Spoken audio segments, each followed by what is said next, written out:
Selamat malam, shalom, salam sejahtera bagi kita semua. Senang berjumpa dengan Bapak Ibu Saudara sekalian dimanapun berada.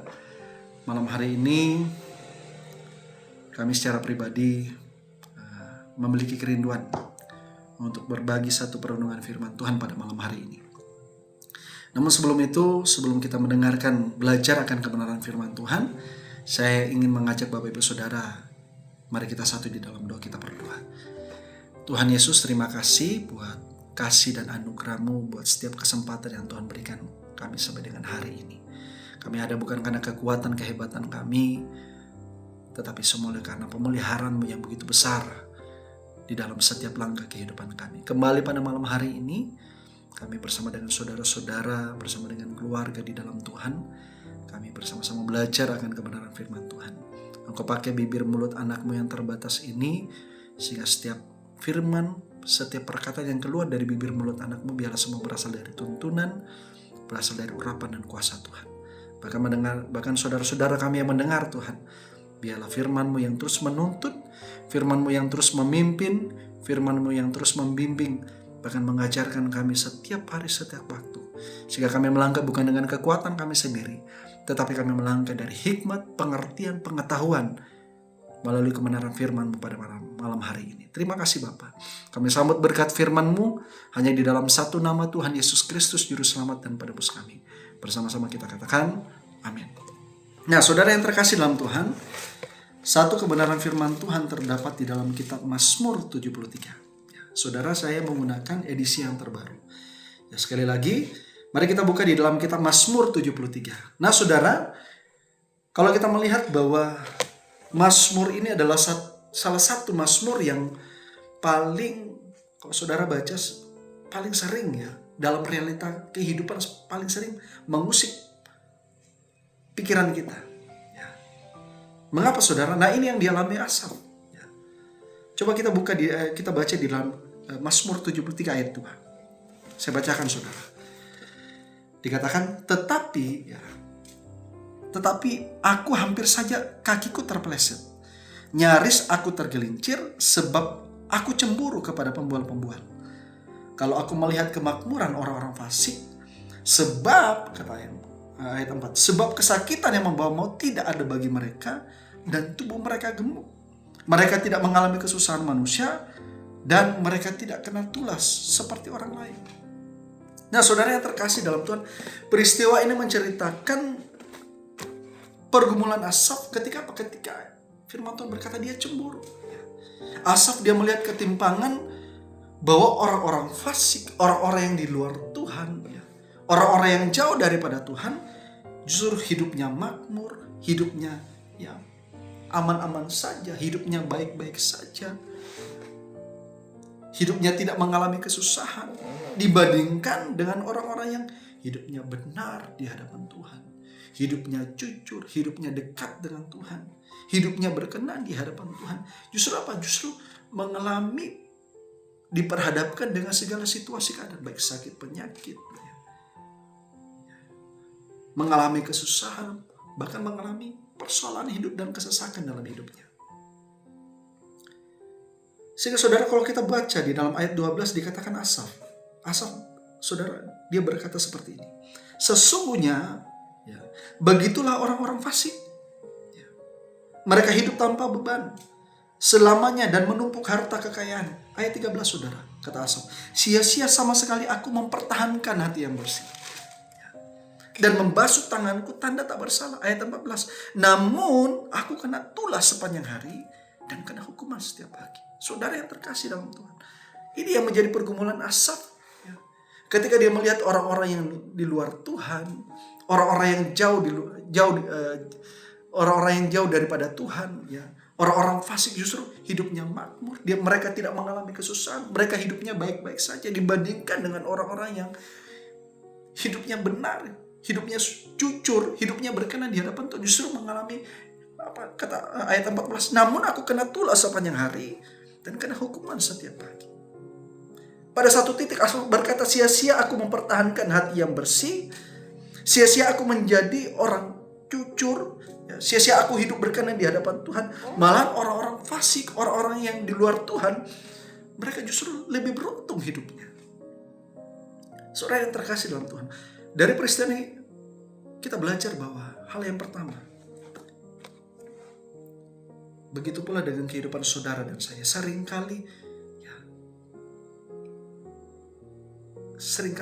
timbul dalam pikiran atau mengusik pikiran kita bahwa bagaimana bisa saudara, kok bisa saudara dan saya kita sudah hidup benar, saudara dan saya kita sudah hidup dekat dengan Tuhan, hidup berkenan di hadapan Tuhan, kok masih mengalami hidup susah, masih mengalami persoalan hidup, masih mengalami proses hidup, dibandingkan sedangkan orang-orang yang di luar Tuhan, orang-orang yang jauh dari Tuhan, orang-orang fasik, mereka hidupnya aman-aman saja, mereka hidupnya baik-baik saja, tidak mengalami kesusahan, bahkan hidupnya diberkati, penuh dengan kekayaan. Kata firman Tuhan dikatakan ayat 12. Nah, saudara yang terkasih dalam Tuhan, namun kita lihat, saudara, mari kita teruskan. Dikatakan ayat 16. Demikianlah, ini kata Asaf, demikianlah aku merenung untuk memahaminya, tetapi hal itu hanya menjadi kesusahan bagiku. Saudara, Asaf dia dengan pergumulan, dengan kegalauannya, dia melihat orang-orang fasik, mereka hidup di luar Tuhan. Dia berusaha untuk merenung, berusaha untuk memahaminya. Kemudian dikatakan apa? Tetapi hal itu hanya menjadi kesusahan bagiku, kata Asaf. Nah, kemudian ayat 17 berkata, sampai aku masuk ke dalam tempat kudus Allah untuk memperhatikan kesudahan mereka. Nah, saudara, ketika Asaf masuk ke dalam tempat kudus Allah, ketika Asaf masuk dalam hadirat Tuhan, Asaf dia melihat dengan kehidupan yang dia alami, dengan kegalauan, dengan pergumulan yang dia alami, dari dia melihat bukan berdasarkan sudut pandang manusia, mata manusia yang terbatas, tetapi dia melihat dari perspektif Allah. Dia melihat bahwa dikatakan ayat 18, sesungguhnya di tempat-tempat licin kau taruh mereka, kau jerumuskan mereka dalam kehancuran. Betapa cepatnya mereka runtuh, hilang lenyap di telan kedahsyatan maut. Saudara yang terkasih dalam Tuhan, ketika Asaf dia masuk ke dalam hadirat Tuhan, ketika Asaf dia melihat bukan berdasarkan sudut pandang, bukan berdasarkan sudut pandang manusia yang terbatas, tetapi dia melihat perspektif Allah itu sendiri. Dia melihat bahwa orang-orang yang di luar Tuhan, orang-orang yang jauh dari Tuhan, orang-orang fasik justru apa? Dikatakan apa? Sesungguhnya mereka ditempatkan di tempat-tempat licin. Mereka tergelincir dan habis lenyap. Justru di sana ada kehancuran, kata firman Tuhan. Nah, saudara yang terkasih dalam Tuhan, hal yang kedua yang diajarkan kepada saudara dari peristiwa ini mengajarkan kepada kita bahwa jangan, saudara dan saya pribadi, jangan kita hanya melihat seolah-olah orang yang di luar Tuhan, orang-orang fasik, orang-orang yang jauh dari Tuhan, mereka hidupnya diberkati, mereka hidupnya beruntung, mereka hidupnya baik-baik saja dan seterusnya. Tetapi lihatlah kesudahan mereka, perhatikanlah kesudahan mereka. Mereka ditaruh di tempat licin. Artinya apa? Sekali tergelincir, mereka habis lenyap. Saudara yang terkasih dalam Tuhan. Jadi saudara yang terkasih, orang yang hidupnya di luar Tuhan, orang yang hidupnya jauh daripada Tuhan, sekalipun mereka hidup berkelimpahan harta, sekalipun mereka hidup makmur, tetapi ketika mereka jauh daripada Tuhan, justru apa dikatakan? Ada saatnya, ada waktunya mereka akan mengalami keruntuhan dan kehancuran. Artinya sia-sia, saudara. Gak ada guna, gak ada manfaatnya, saudara. Sehingga dikatakan, kita lanjut, saudara. Dikatakan ayat 22. Di sini, saudara, baru Asaf menyadari.